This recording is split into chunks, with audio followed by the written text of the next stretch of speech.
un programa anterior, pues habíamos hecho algunos comentarios a propósito de la derrota en el referéndum a favor del sí para la paz en Colombia, y habíamos estado hablando de algunos movimientos insurgentes en América Latina y eso, y veníamos sosteniendo un poco el intercambio de opiniones sobre la base de que muchas de esas guerrillas se desarrollaron, o la mayor parte de esas guerrillas se desarrollaron de modo independiente de los tradicionales partidos comunistas.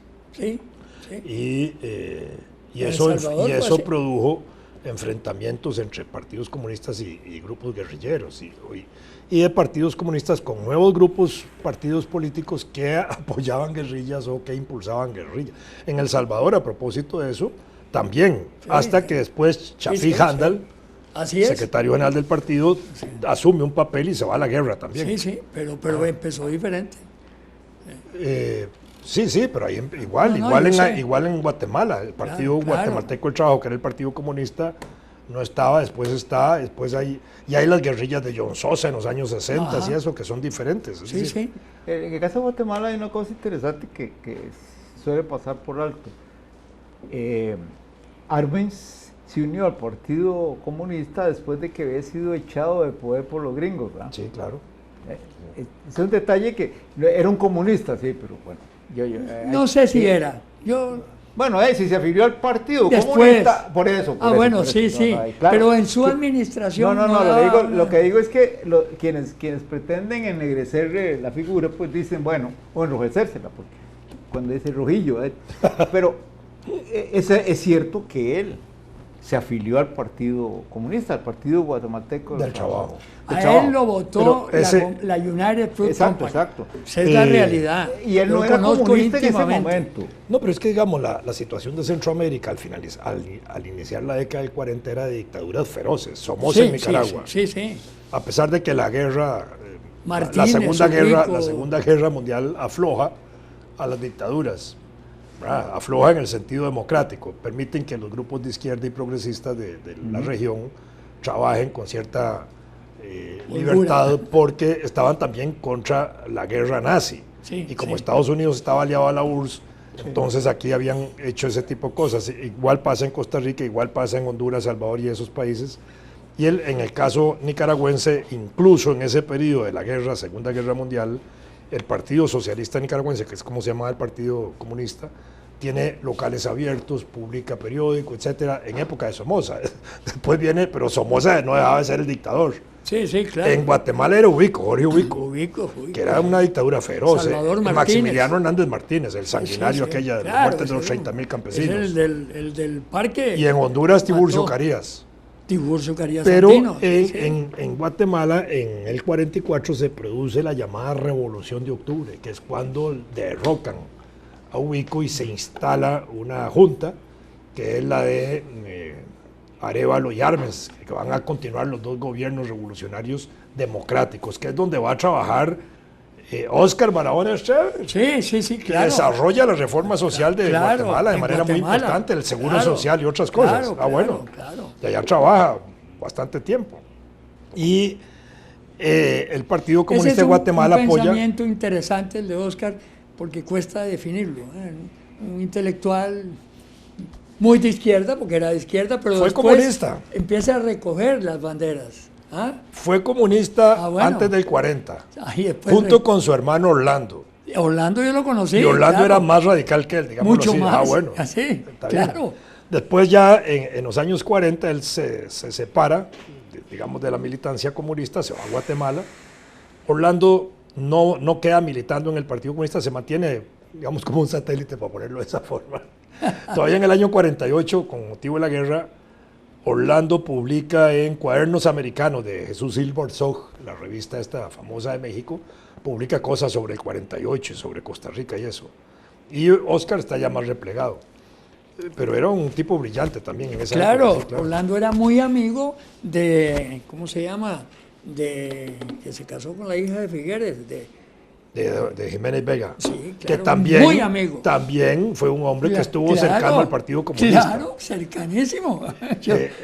Eso es el grupo mío, yo lo conozco como mis manos. En estos días se está entrando Jiménez Vega, prensa. Marco Gutiérrez, Chamberlain, todos ellos.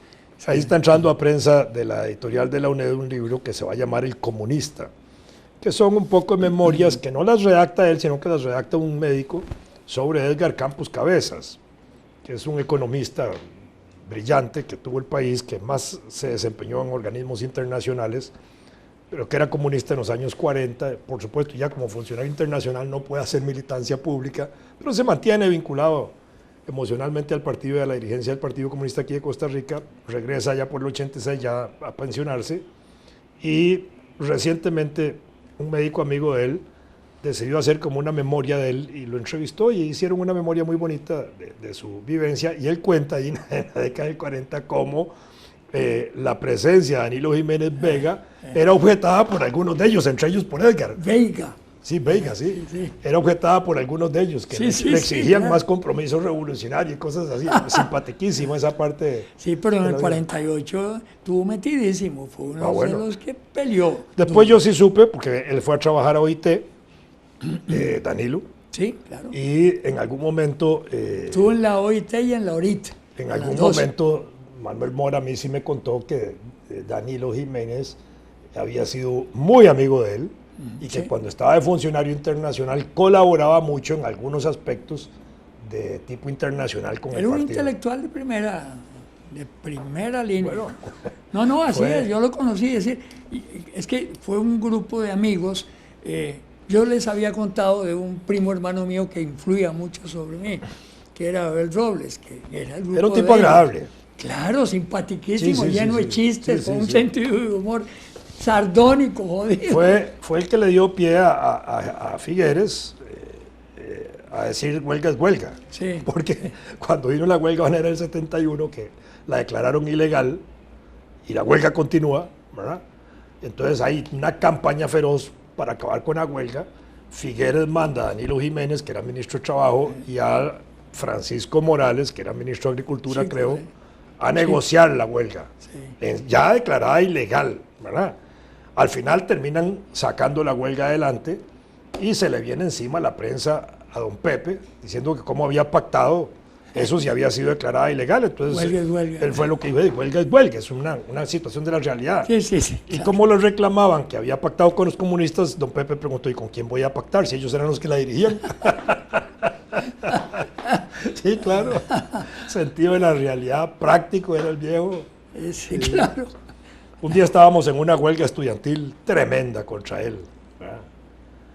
Y nos mandó a las 12 de la noche a la Federación de Estudiantes a Luis Burstein, que era comunista, pero era su Claro, médico, era su claro. cardiólogo. Sí, ¿verdad? pero...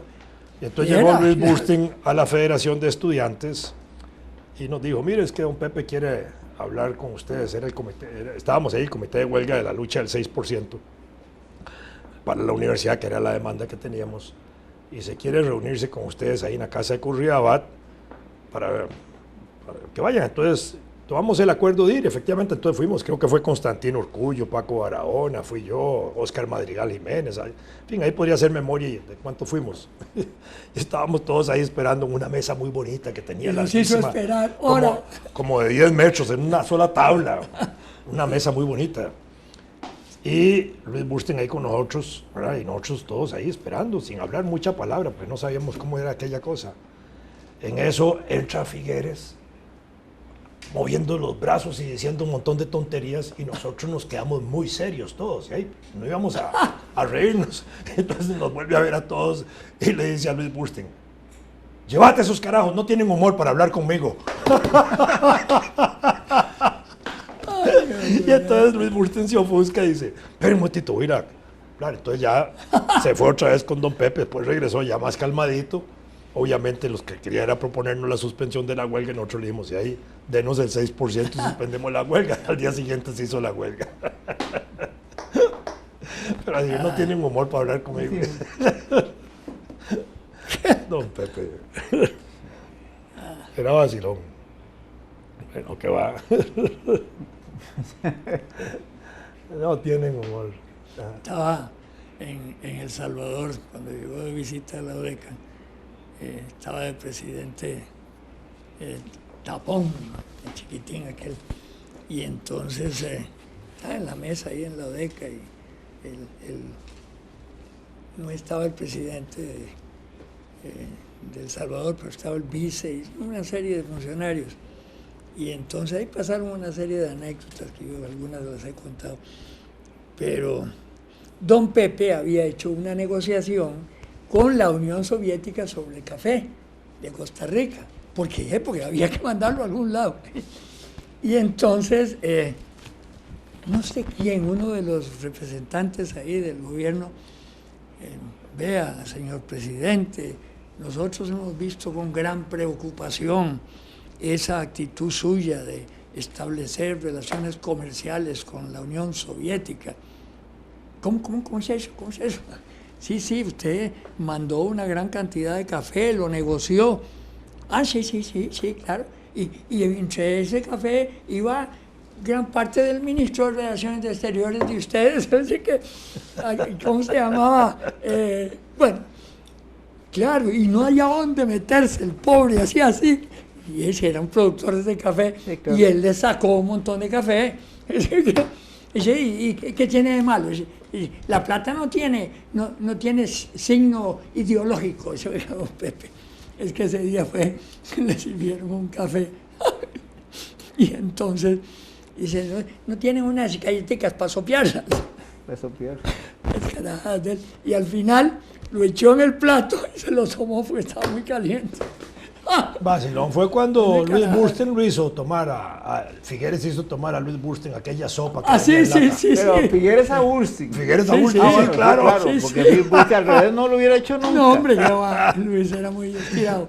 ¿Cómo se llamaba esa sopa? Que estaban promoviendo. Sí, se llamaba sopa de... Era una sopita de consumo popular que estaba impulsando el gobierno en latas.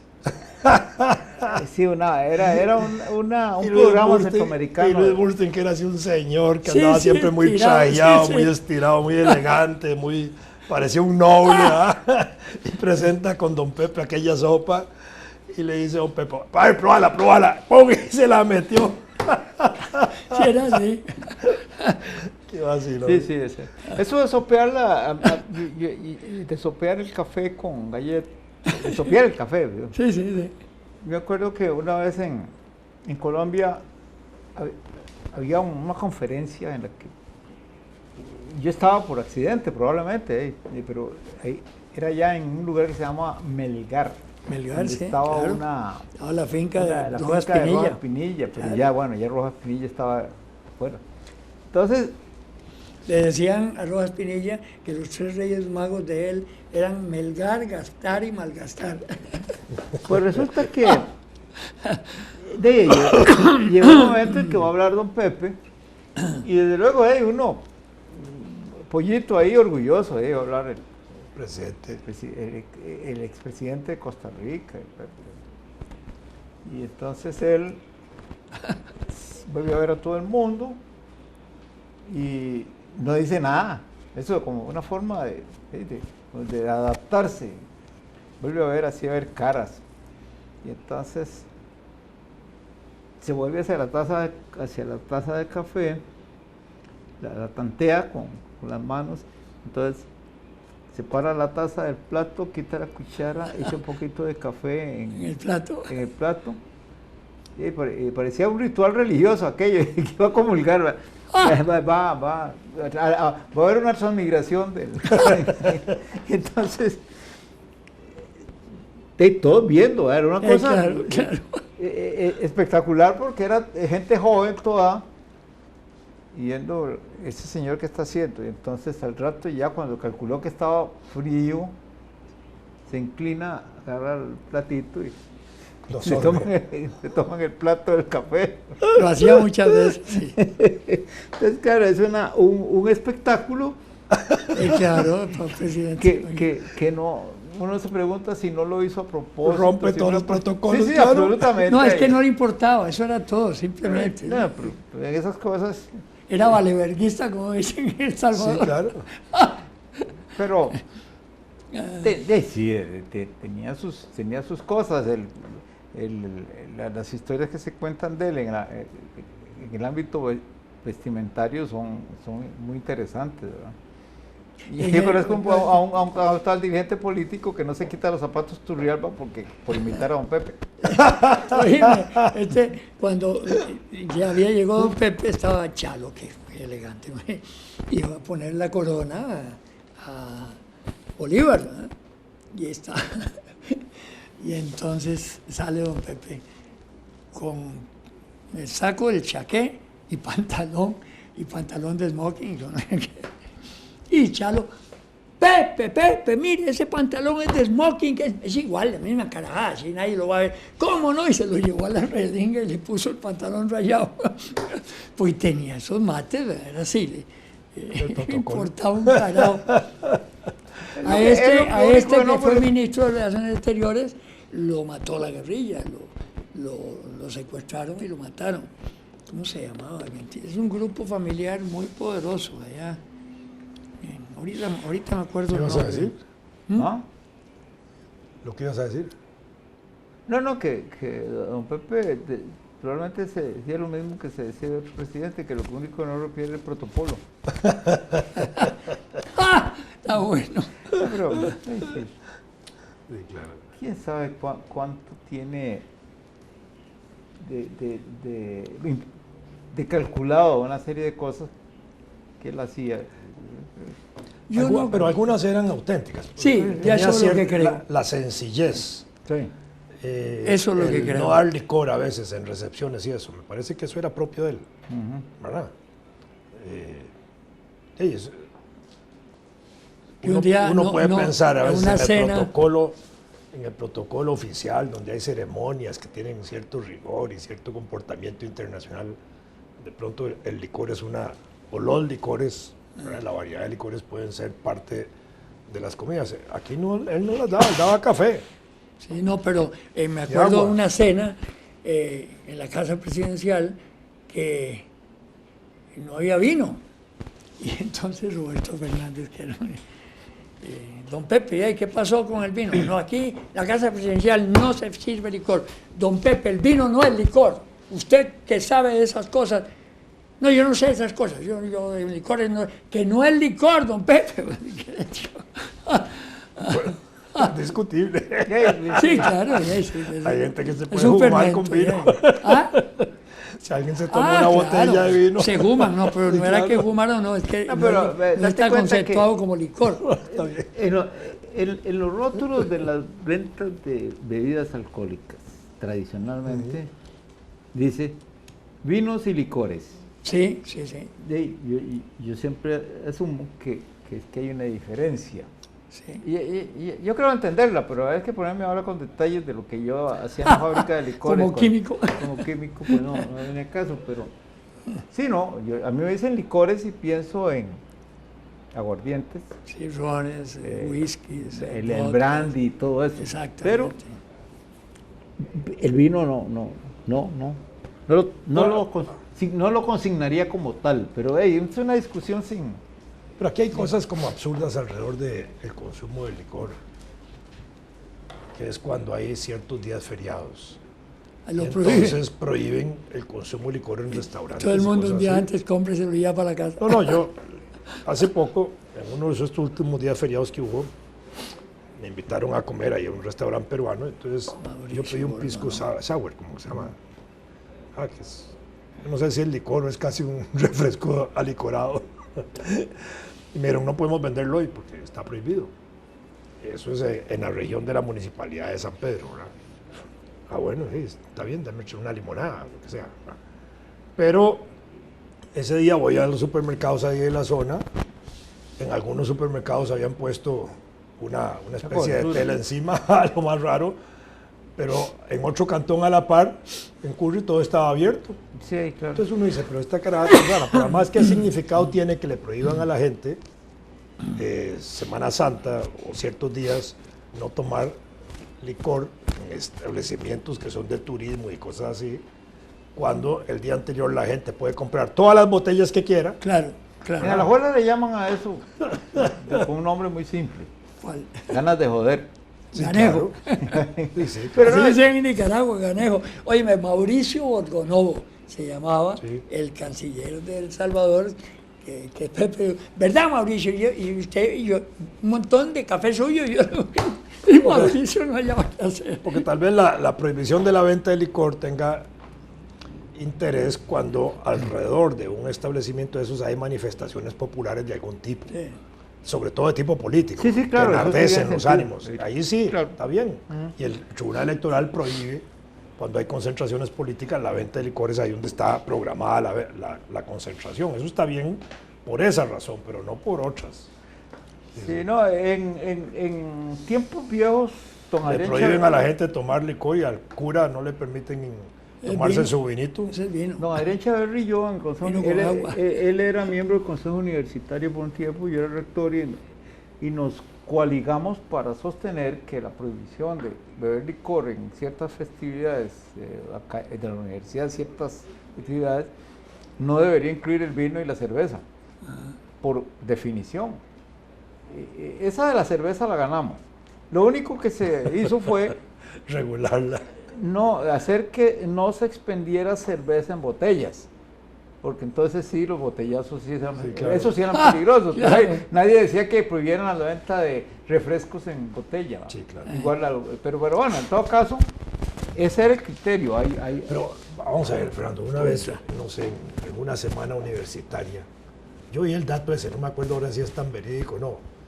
En la Universidad de Costa Rica se había consumido más cerveza que en las fiestas de Navidad anteriores. ¿No fue así?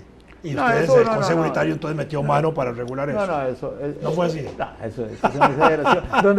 donde ocurre algo de esa índole es en Palmares. Ah, bueno, en Palmares sí, es espectacular. No, las exageraciones borracheras populares que hay ahí. se dieron. Yo estuve muy cerca de eso y la verdad es que con esa suerte de que había dos químicos en el Consejo Universitario, Sí, claro. entonces, de veras, apelamos al sentido común. A ver, la posibilidad de que, experiencia personal, las posibilidades de que una persona en un baile se tome más de 5 cervezas son limitadas, empezando porque los mingitorios no harían abasto. Ni el estómago mucho. Entonces, no, pero y nunca Salvo que alguien tenga una barriga ya de cerveza. exacto. Nosotros en las universidades europeas, la experiencia nuestra era que en los comedores no se servía En cerveza Holanda, directamente, pero en las sodas y lo que está, los restaurantes universitarios ajenos a la mensa, se servía. En Holanda se toma la cerveza como agua. Así que, Claro, se saca del canal y se... sí. Bueno, dicen que hay que aterrizar.